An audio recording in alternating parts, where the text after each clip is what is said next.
In our last two episodes, chapters 17 and 18, Frank and Watson sneak into T. Edison's lair, and they get caught. Or did they get caught? I don't know. I have a feeling that Frank planned this all along, and Watson just is never in on it. But did you take a look at the picture on page 150 of the chimp, Mr. Chimp? He's got Watson around the waist. He's got Frank with one hand. That's a very strong animal.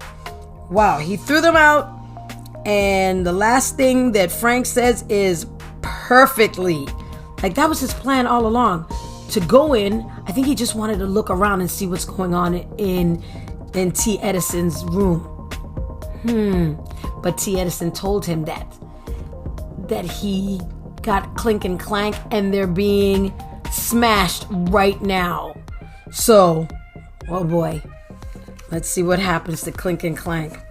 We are on chapter 19, page 152. Here we go. Watson pounds the steering wheel of the jet speedboat. Are you kidding me? I couldn't tell you before because you wouldn't have been convincing, says Frank from the passenger seat. You know, you're a terrible actor and you can't keep a secret. Watson looks straight ahead. He knows Frank is right. Well, yeah, so, Watson sulks. But you were amazing in there. You got Edison to talk, and you really wailed on Mr. Chimp, at least for a minute or two. Watson perks up. That first karate chop was pretty impressive. So, what are we waiting for? Let's go! Frank checks the position of the sun in the sky. Not yet. Because Frank and Watson aren't going anywhere.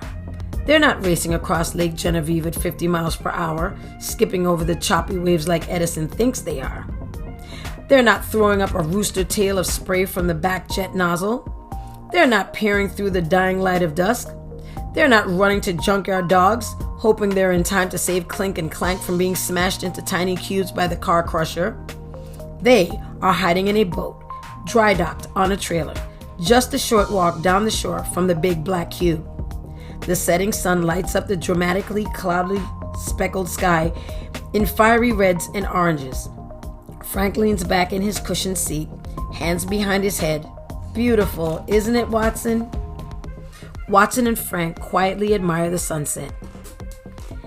Even more beautiful, Frank continues, when you know that it's caused by the sunlight rays traveling through more air molecules at sunset, and the short wavelength blue and green light getting scattered out, leaving the longer wavelength reds and oranges. Watson stares at Frank. Yeah, just what I wasn't thinking. The last of the sunlight, all wavelengths, disappears. The darkness of night covers the waterfront. Frank and Watson climb out of their jet boat hiding place and sneak quickly and quietly back to the side of the big black cube where, not that long ago, they were being tossed out by a chimp. Frank feels along the smooth side of the cube. His fingertips find exactly what he's looking for. A small, sticky lump. He pulls out his tiniest, thinnest screwdriver, wedges it in the almost invisible crack, and eases open a door, its auto-lock mechanism stuck flat and useless by one very sticky wad of Watson's universal strength peanut butter bubblegum. You guys, do you know what Frank did? When they were getting thrown out, he took Watson's gum and stuck it. He stuck it in the wall so they know how to get back in. Whoa, Frank is awesome. Frank motions for Watson to follow him. Silently, they glide down the dimly lit hallway that Frank measured as he was being dragged out. They slip inside an inner door where Frank heard the mechanical and rumba sounds coming from. And they are suddenly inside a gigantic factory filled with massive machines built of magnets and wires and metal panels and computers. Whoa! Whispers Watson. What the heck is this? Just what we thought. Edison's large atomic particle collider.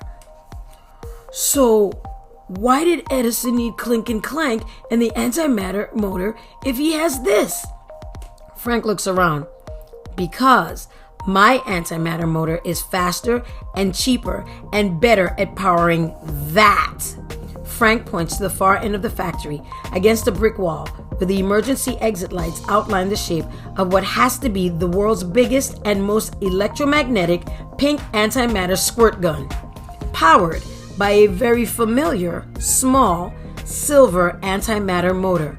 "No way," squeaks Watson. An access door just to the side of the antimatter squirt gun slides open. "Shh, someone's coming." 2 workers emerge, stepping into the circle of light around the squirt gun. The white light reflects off the one worker's glass head and the other worker's metal body. "Clink," says Watson. "And clank," says Frank. Chapter 20. Watson starts to run toward the robots, but Frank grabs his arm. "Wait, it might be a trap, and I'm sure Edison has more security. Let's watch for a minute." And, sure enough, in less than a minute, a motorized boom lifts wheels around the corner of the particle collider, carrying T. Edison and the boom driver, Mr. Chimp. Frank and Watson duck behind a bank of computers. "All right, you repair shop rejects," calls Edison from the boom platform. "Stand over against that wall, right in front of the target." "We are hardly rejects," says Clink. "My metal capacity alone is, by any measure, now roughly 12 times that of your even smartest human. And you are a robot, and I have decided to get rid of you before that jerk Einstein and his doofus pal." "Hey," whispers Watson. "I'm not a doofus." "Come back snooping around. I will destroy all evidence that you ever helped me, and we will get to run the best and final test on the Edison antimatter squirt gun. Win-win." Frank and Watson can see Clank's antenna blinking in serious thought. "But I do not want to be destroyed." Says Edison. "What is Asimov's second law of robotics again?" Clank beeps. "A robot must obey orders from humans." Edison pushes a remote, and the Edison antimatter squirt gun lights up with a deep hum. "Great. So, I'm ordering you 2 metalheads to get over there in front of that target now." Clink and Clank move slowly along the brick wall and stand in front of the target. "There's nothing they can do," says Frank. "They can't violate their robot laws. We have to save them." "Right," says Watson. He jumps up and starts running toward Clink and Clank. "Though I was thinking we could make a plan first." Frank chases Watson and tries to pull him back, but only manages to catch him just as they both reach a ring of pressure-activated floor plates surrounding the Edison antimatter squirt gun. The weight of Watson and Frank sinks the floor plate a barely noticeable half-inch, but that half-inch interrupts a photoelectric light beam, which triggers a switch, which activates a spring, which shoots a line of titanium bars out of the floor, which trap Watson and Frank in an escape-proof cage against the scarred brick factory wall. "What?" yells Edison, and this time he looks truly surprised. "How did you 2 idiots get in here? You're supposed to be in the junkyard across the lake saving your robot pals." Mr. Chimp opens his mouth wide and bares his 4 large canine teeth. "Sorry to spoil your test," says Frank. "We just missed you so much, we had to come back and visit again." Edison uses his remote control to swivel his Edison antimatter squirt gun back and forth. He looks at Clink and Clank. He looks at Frank and Watson. He thinks. He smiles. "Oh, this is even better. Clink, what is the first law of robotics?" "A robot cannot injure a human or let a human be injured by not helping." "Perfect.